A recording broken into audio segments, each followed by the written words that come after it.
Okay, I'm ready to go. I decided to go with the ModPodge. This is just a larger pill bottle. It's a nicer, smaller size to have on my desk, and I just put a little bit in it and use it. This right here, I tend to, and I get them at the dollar store, whatever like hand cleaning disposable washcloth sort of thing, I get them there. I always have them by my desk in case I need to wipe something up, or I need to wash, like clean off my hands very quickly, or I've got something on my hands I want. And they dry out. I just keep them and I use them as like little utility rags. I use them until they come apart. And the really nice bonus part is they're safe for my skin, so they're not gonna like poison me or anything. And they also smell nice. So I use those. I've got my brush. This is a dedicated brush. Got my water over here. I've got this, which I will show you in a little bit. So I want you to notice I haven't cut any corners yet. That's the reason I got the blade out. I don't do that first because I want to get the top glued. So I know this one's going to be the top because it's only got one seam.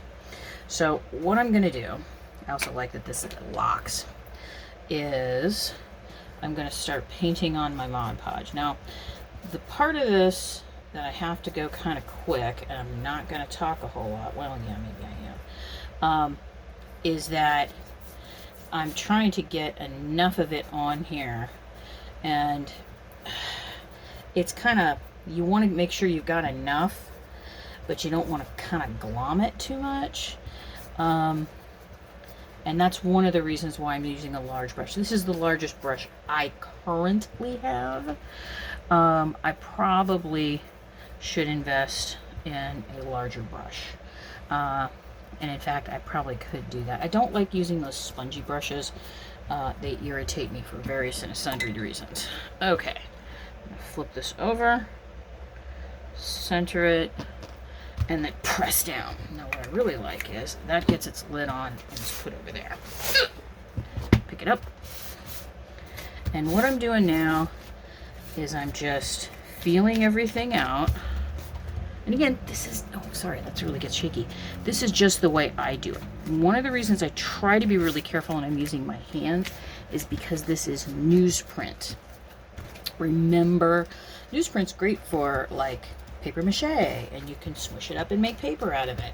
It gets even more fragile when you get it wet. So what I do, this is actually the back piece. Let me see if I can find, ooh, look at my big fat arm. Okay, I'm gonna use my burnisher. I have had nicer burnishers in the past. Remember, printmaker. Sorry, I was just checking to make sure it was still recording. Okay, and I've still got some little areas here.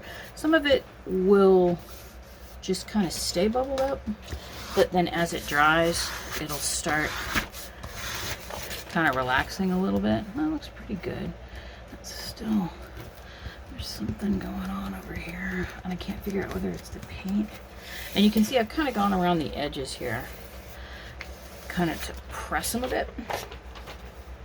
So now I'm at the point where I can flip and do the cuts. Now, what I want to do is I want to make sure that there's going to be enough paper here. I could do this a couple of different ways, and I think I'm going to show you both ways. Well, I'm going to show you one way to do it, which includes covering this edge. So I'm going to come in here. I just cut them out. This was about 1.5 millimeters from the edge. And then what I'm going to do is I'm going to just take a scrap from this same edge, give it a little fold, wipe this off. I take great pride in using things until they can no longer be used. I'm going to use that little rag until I can't use it anymore.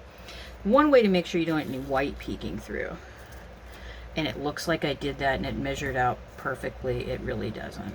But remember, it's, where's my bulb folder? There you go. There you go. So what I essentially did was just come in here and cover that edge.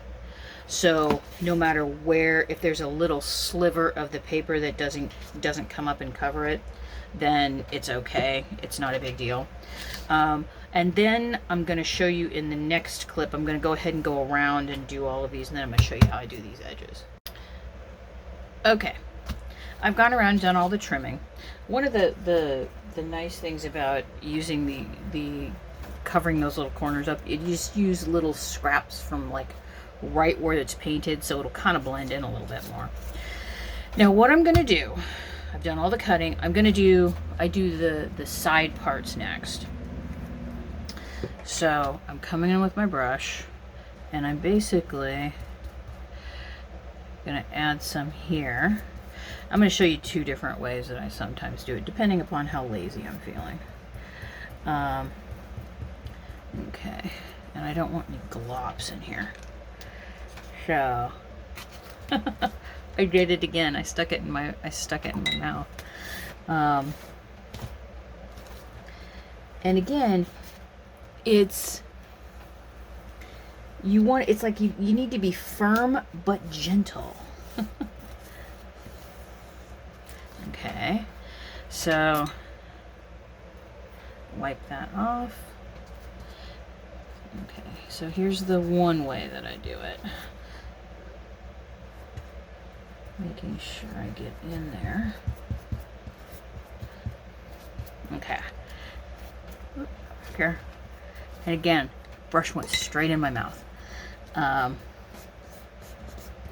if I need to push anything around, I will say that one of the things that's nicer about using the Tacky Glue is, or not the Tacky Glue, the ModPodge, is that it doesn't bubble. It doesn't get like, I don't have like, when you're pressing down and you have the glue go squirt right from under the edge. That doesn't necessarily happen with Tacky Glue. I usually do one side, then the opposite side, then the other, and the opposite side. That's just me. You can do it however you want. Now, I'm going to show you this one where I do it a little differently. In this one, I'm only going to paint the paper.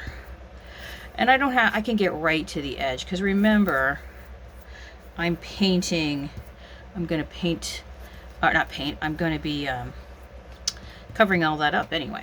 Okay, let's put that away, put the cap on that, because one of the things I like about this is a little lock on it.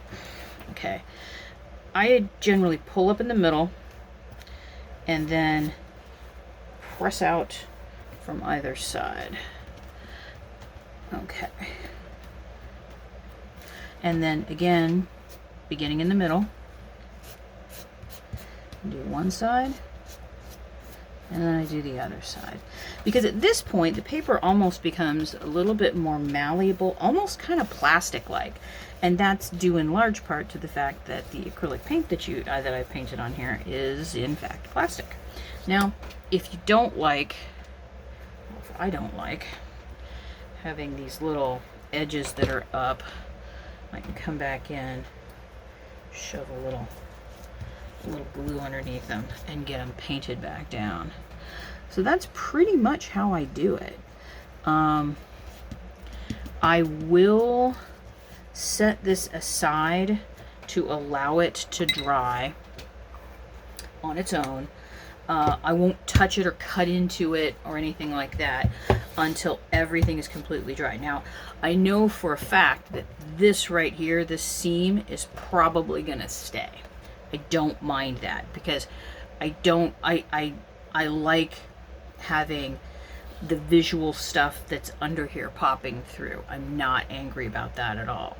So what I'm going to do is I'm going to finish putting this all down. You can see sometimes what will happen with the newsprint is you'll get these interesting little like veiny things. I don't really mind them, because I simply need this to be a background. If there are any air pockets, like this one right here is kind of an air pocket, which means there's not glue underneath it, I'm going to show you how I fix that too. Sometimes it's a matter of there's going to be something on top of it, so I can do it one way or I can do it a different way. And I'll show you both of them, but I'll show you those in the next video. So thank you, patrons, for being here, and I will see you in the next video.